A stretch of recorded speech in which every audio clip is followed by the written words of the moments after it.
Sidang lanjutan kasus dugaan korupsi importasi gula dengan terdakwa Tom Lembong kembali digelar di Pengadilan Tipikor Jakarta. Sidang beragendakan pembacaan pledoi atau nota pembelaan setelah dituntut 7 tahun penjara. Dalam pledoi yang dibacakan tim hukum, Lembong disebut tidak mengetahui apa yang dilakukan PT PPI karena hal tersebut merupakan level teknis. Fakta persidangan membuktikan terdakwa sama sekali tidak mengetahui, tidak terlibat, dan tidak pernah memberikan arahan atas apa yang dilakukan oleh PT PPI, meski yang dilakukan oleh PT PPI merujuk pada surat Mendak 490. Dalam sidang pledoi ini mantan Gubernur Jakarta Anies Baswedan ikut hadir dalam sidang. Anies mendoakan agar majelis hakim bisa memutuskan dengan adil.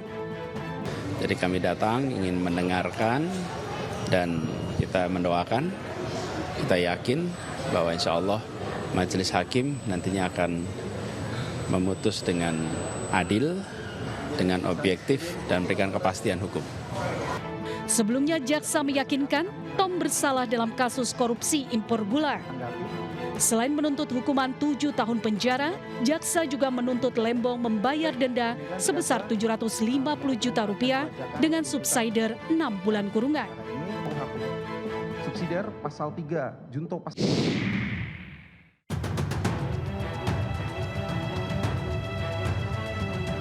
Gelar perkara khusus ijazah Jokowi dimulai pukul 10 pagi di Gedung Bareskrim Polri. Gelar perkara dihadiri dua kubu baik pihak pelapor yakni TPUA maupun pihak Joko Widodo yang dihadiri oleh tim kuasa hukumnya. Roy Suryo bersama tim pembela ulama dan aktivis TPUA membawa dokumen hasil analisis digital yang mereka klaim menguatkan dugaan pemalsuan ijazah. Sementara tim kuasa hukum Jokowi Yakub Hasibuan memberikan keterangan balik yang menyatakan bahwa gelar perkara pada tahap penyelidikan tidak mempunyai dasar hukum yang kuat, namun tetap menghormati proses yang dilakukan oleh penyidik. Saya terbuka sekali, kami terbuka.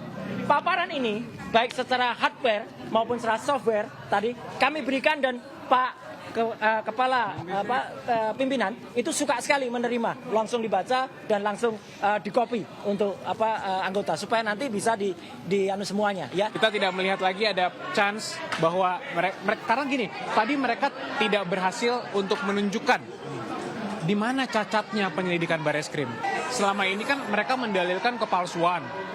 Ijazahnya palsu, tapi mereka tidak pernah membuktikan. Sedianya Bareskrim Polri menjadwalkan gelar perkara dilakukan pekan lalu, namun atas permintaan pelapor, agenda baru dilaksanakan pada Rabu pagi. Dari Jakarta, Jen Cahyani, Irian Syah, Jaka Samsah, iNews melaporkan.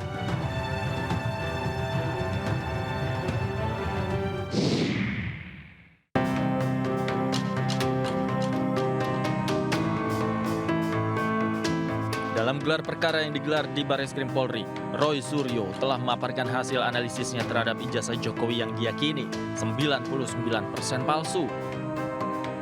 Pada hasil uji error level analysis atau ELA, menghasilkan ijazah Jokowi menunjukkan error pada bagian logo dan pas foto.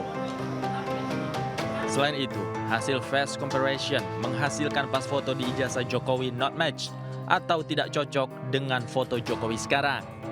Hasil face comparison menghasilkan pas foto di ijazah Jokowi match atau cocok dengan foto di bio atau Domatno Budi Utomo.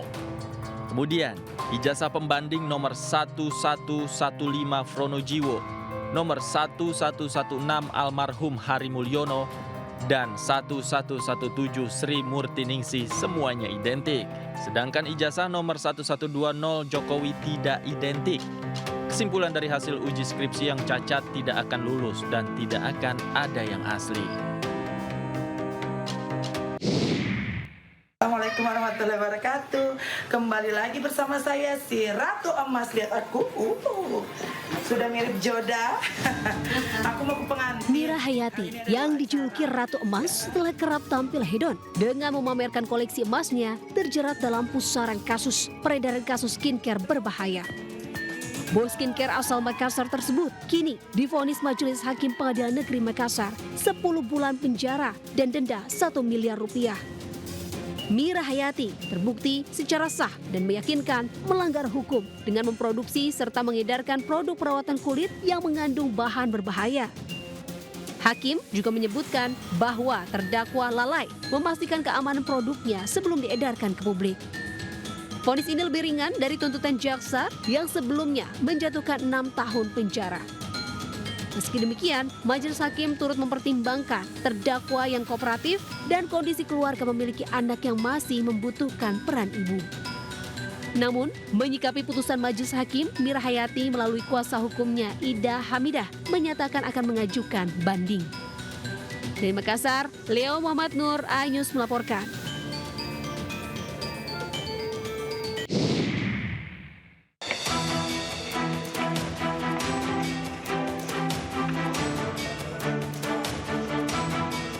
Jenazah Arya Daru Pangayunan, diplomat muda Kementerian Luar Negeri, tiba di rumah duka di Bantul, Yogyakarta. Usai disemayamkan di rumah duka dan disolatkan, jenazah Arya kemudian dimakamkan di Pemakaman Umum Suten, Banguntapan, Bantul, Yogyakarta. Selain keluarga dan kerabat serta warga sekitar, turut hadir dalam pemakaman Direktur Perlindungan WNI Kementerian Luar Negeri, Yuda Nugraha, untuk memberikan penghormatan terakhir kepada almarhum. Kepergian almarhum meninggalkan seorang istri dan 2 orang anak.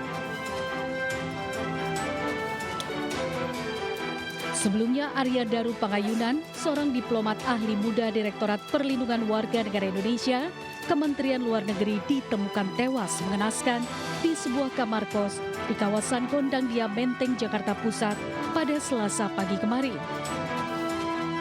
Saat ditemukan, kondisi kepala dan wajah korban dipenuhi lilitan lakban. Polisi juga mendapati kamar kos korban terkunci dari dalam. Dari Bantul, Yogyakarta, Trisna Purwoko, iNews melaporkan.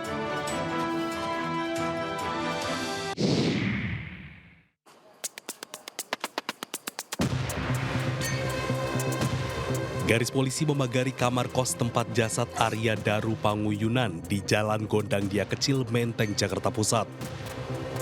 Polisi mencari petunjuk tewasnya diplomat Kemenlu ini dengan memeriksa kamar kos korban. Polisi juga memeriksa sejumlah ruangan lain, halaman depan, serta tempat sampah. Meski korban ditemukan tewas secara tidak wajar, polisi belum bisa memastikan penyebab tewasnya korban. Polisi juga memastikan tidak ada barang berharga korban yang hilang. Itu yang masih kita lakukan penyelidikan. Wajahnya masih dilakukan. Cuman perkembangannya nanti ya. Ada barang-barang yang hilang nggak Pak? Nggak ada. Nggak ada barang hilang. Jenis kelaminnya? Laki-laki. Hingga kini polisi telah memeriksa 3 orang saksi termasuk istri korban dan penjaga kos. Polisi juga masih menunggu hasil visum dari Rumah Sakit Cipto Mangunkusumo, Jakarta Pusat guna mengetahui penyebab kematian korban. Sebelumnya, Arya Daru Pangayunan, seorang diplomat ahli muda Direktorat Perlindungan Warga Negara Indonesia, Kementerian Luar Negeri, ditemukan tewas mengenaskan di sebuah kamar kos di kawasan Gondang Dia, Menteng, Jakarta Pusat, Selasa pagi kemarin. Saat ditemukan, kondisi kepala dan wajah korban dipenuhi lilitan lakban. Polisi juga mendapati kamar kos korban terkunci dari dalam. Dari Jakarta, Rani Sanjaya, iNews melaporkan.